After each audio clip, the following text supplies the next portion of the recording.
The best way to support your self-esteem is to be the person who does what they say they're going to do.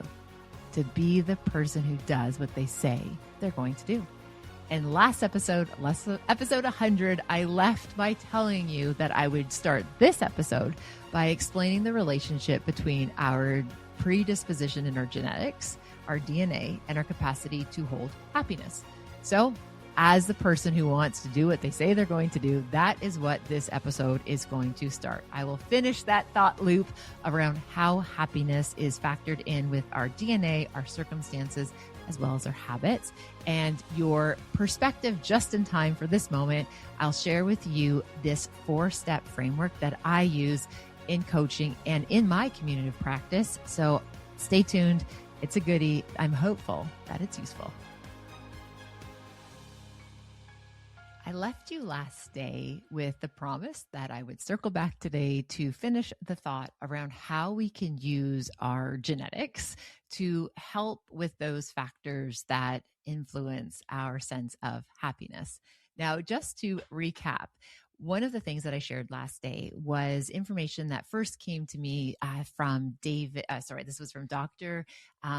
Arthur Brooks, and he talks about happiness having 3 components: enjoyment, satisfaction, and this idea of meaning or purpose. And our ability to actually hold those things had 3 other factors, which he introduced were 50% of a person's ability to experience enjoyment, satisfaction, and meaning. So 50% of our ability to be able to be happy actually is genetic. It's like in our DNA, it's in that blueprint. 25% is based on our circumstances, and the other 25% is based on our habits. Now, if I heard that my DNA was essentially a 50-50 shot about whether or not I could hold a lot of happiness or experience happiness, I would feel pretty discouraged, because that tells me it's outside of my control. But what's so remarkable is when we think about psychology, what we know from psychology about how we essentially activate some of our genetic predisposition, I find that information is actually super encouraging. Now, I still remember coming across this theory. I would have been in second year as a second-year student when I first learned about what's called the diathesis stress model. And how it was presented to me was this understanding that we have these markers in our genetics, and essentially they have to be activated for certain things to be released, or for things to get turned on, or for things to be kind of present day. And so there's a whole bunch of stuff that's happening like behind the scenes, and I'm not going to go into a huge DNA lesson here. That's not the point. But the idea was this: they had identical twins who shared the exact same DNA, and they would have one of the twins who developed schizophrenia and the other one didn't. Now, if you have a gene for schizophrenia and these 2 identical twins both had the gene, and one of them had it activated and they started to develop schizophrenia and the other one didn't, what the scientists started to question and got curious about is, well, how is that possible? So if you have the gene of alcoholism, that means you're like destined to be an alcoholic. But there are some people who have that gene and it's never expressed. That gene doesn't essentially turn on or get activated. So this is what introduced the notion of the diathesis stress model, to the best of my knowledge, which is under certain conditions, some of those genetic predispositions may or may not get activated. So in some of these classic identical twin studies, what happened is that in many cases, those kids were separated at birth. I don't know the backstory. I wish I knew the good backstory, but I also know that ethics have changed dramatically in psychology studies since. But the gene that was activated in an environment that was more stressful, the child who had that expression of schizophrenia in adulthood had a much more stressful childhood or adolescent period. And so the whole kind of philosophy or understanding around this is that when we experience acute stress at particular moments in our development, it's going to make it so it's more likely that these things get turned on or these things get expressed. So what does this have to do with happiness? You can ask that. We're 4 minutes in. Fair question.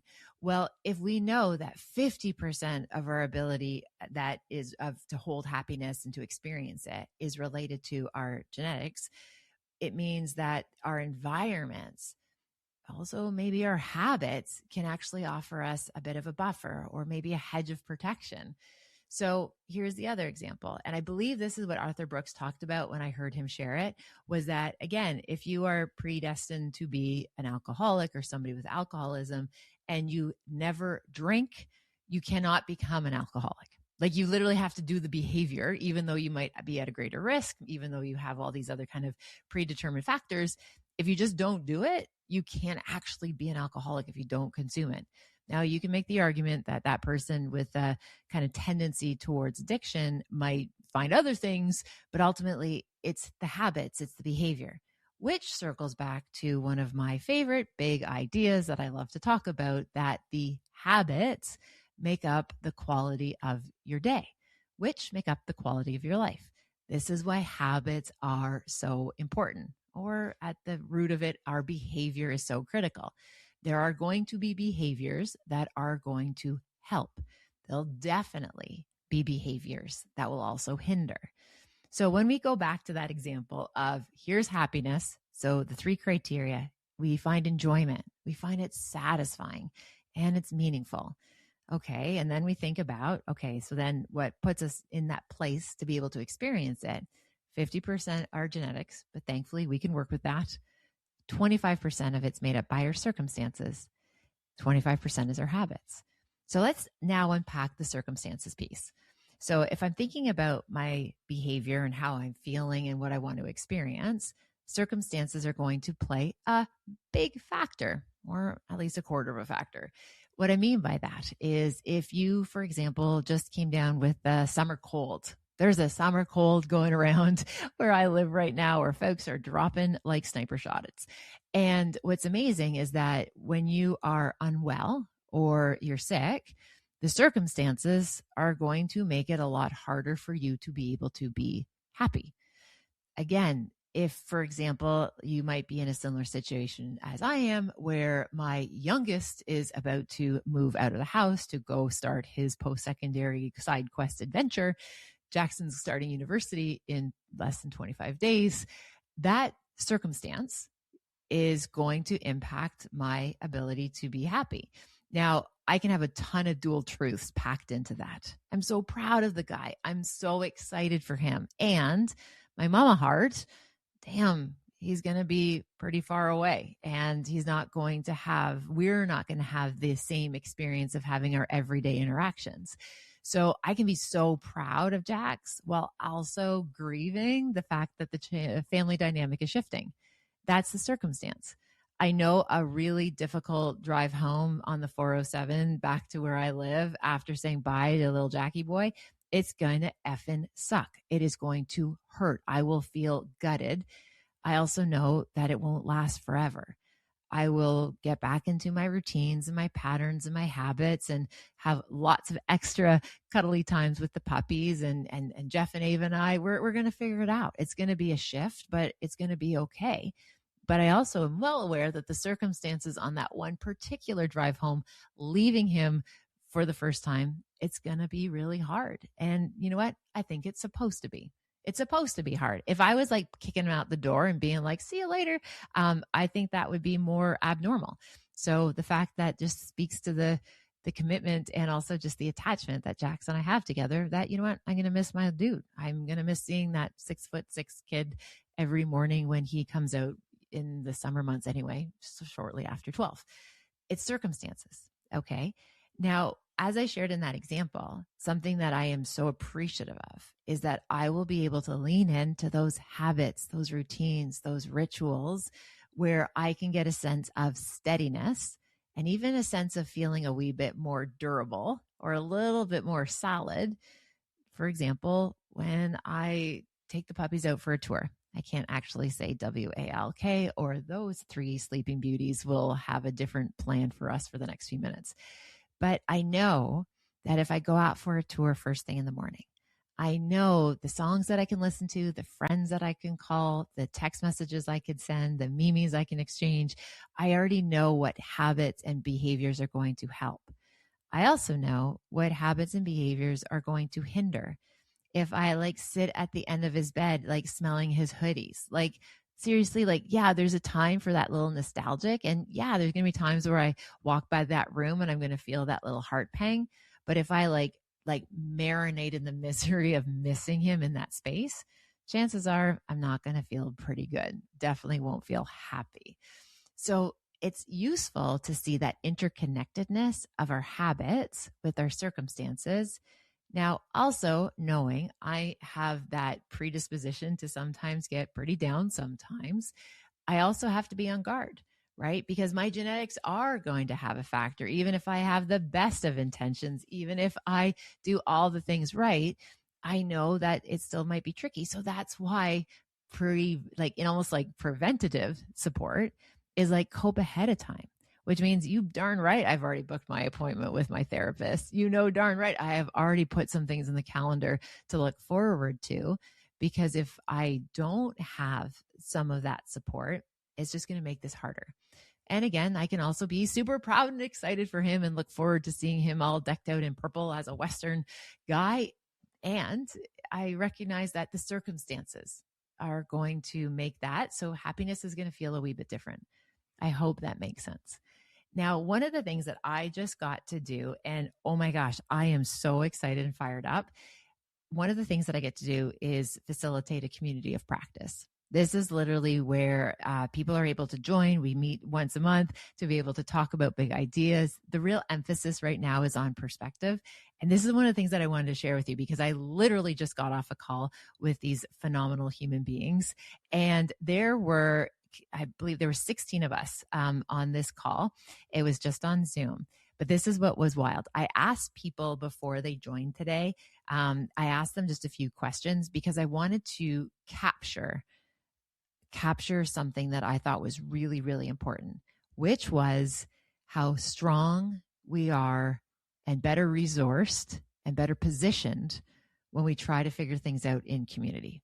Okay, so this is what I discovered talking to the people in my group today.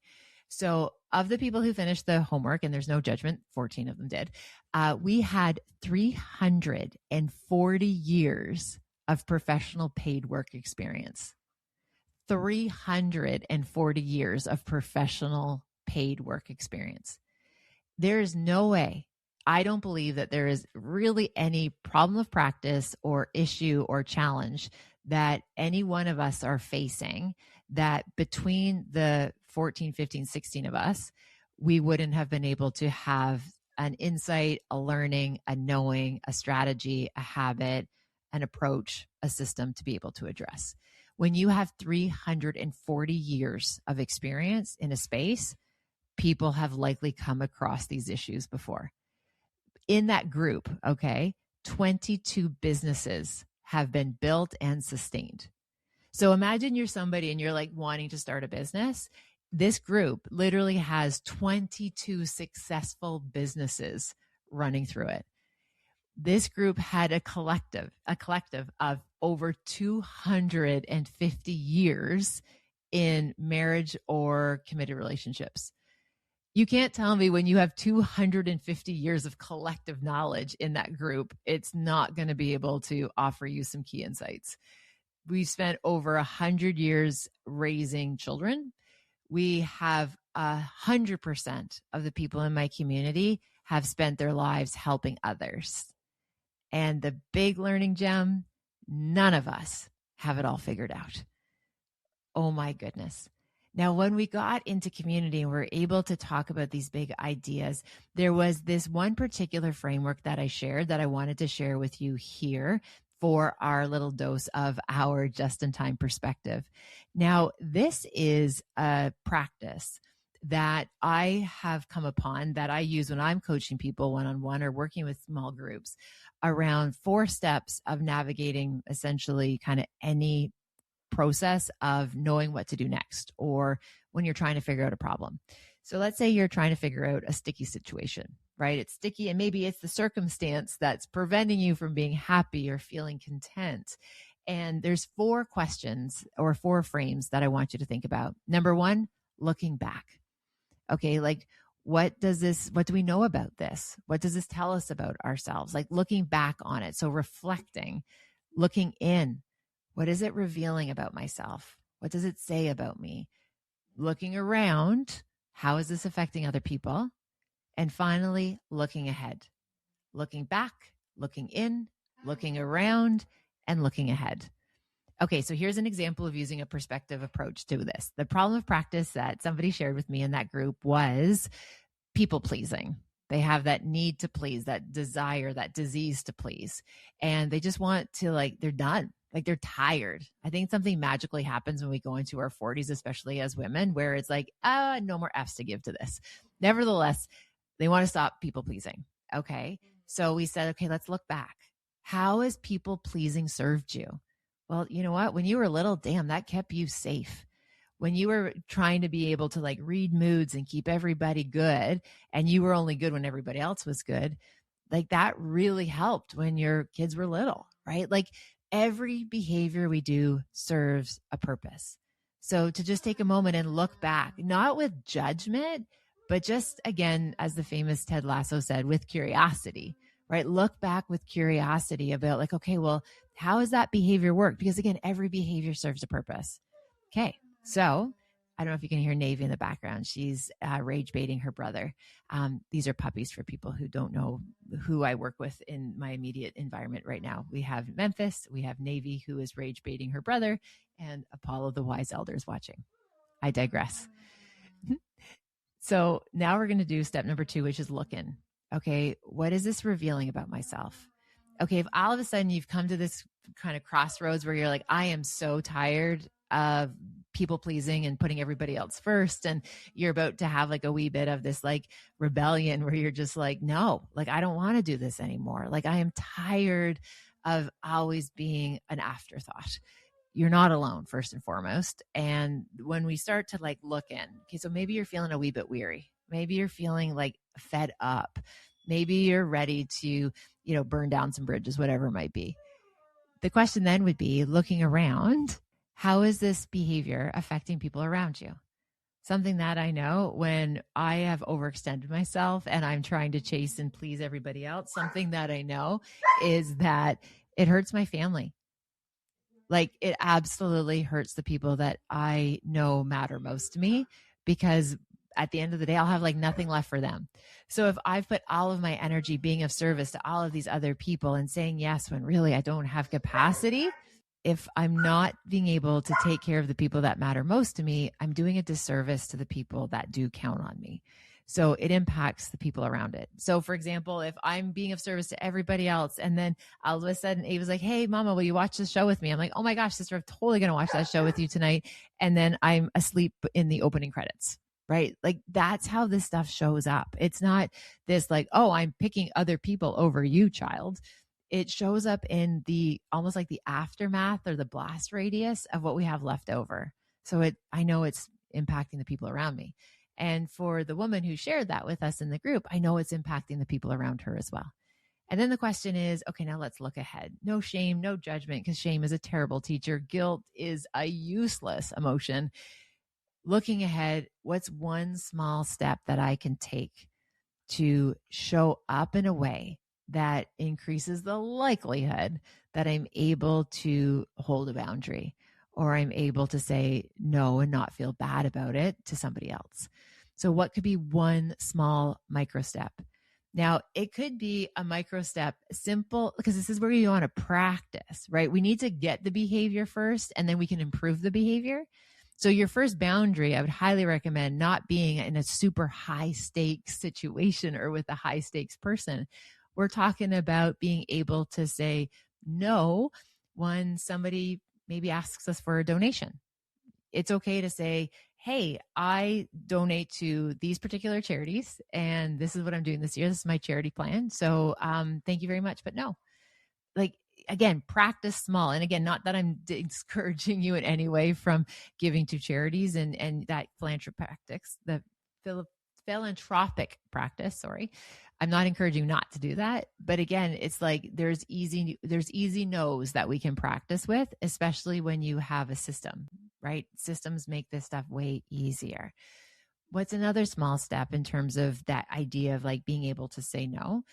Well, again, perhaps when you're asked to volunteer for something. And again, I don't want you to think like all of the things of being of service to others are the things that we're supposed to cut out. But I'll tell you right now, if you do not have enough resources in your tank for you and your loved ones, the first place we need to start cutting back is the outer circle. Okay. It is that outer circle. You got to take care of your home team. And just remember, you are part of your home team. In most cases, if you're listening to a podcast around well-being and perspective, chances are you are not just like on the home team. You are the quarterback. You are the asset. You literally are the oracle that knows all things, that you run all the systems. You literally could be on the other side of the planet and somebody says, where is my lunchbox? And you know exactly where it is. Like you literally are the knower and the doer. That's who listens to podcasts. We know that. Now, the reality is I appreciate that it's so important to look after community and others, but you can't do that at the expense of you and your innermost circle. It's not selfish. It is science. And even when, oh my goodness, Saint Mother Teresa was asked, how do you help? There's so many places that we could help and we can be of service. Like, where do you even start? She gave us this like divine insight.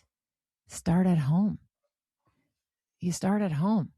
That's where we start to take care of the people that matter most in ourselves. And when we are well resourced and recovered and replenished and the people around us are well, oh my gosh, the growth will be like to the power of 3 outward and beyond.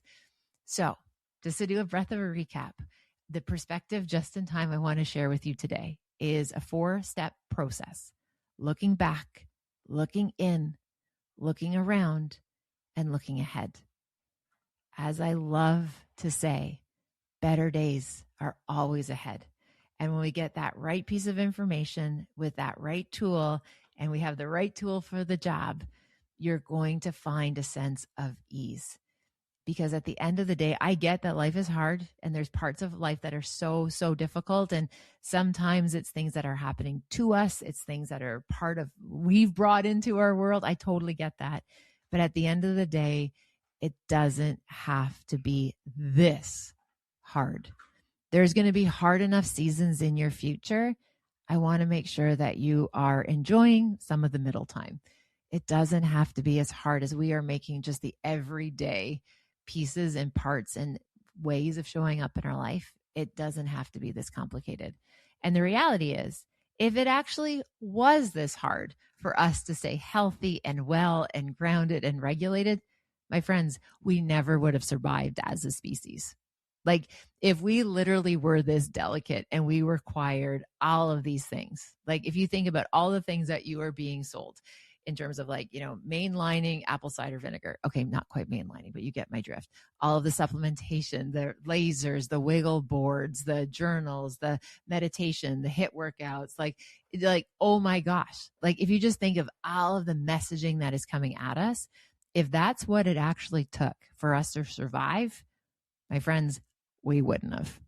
Okay, we would have been extinct if it required that much. What are the things that we know actually matter? We absolutely have to make sure that our basic needs are met.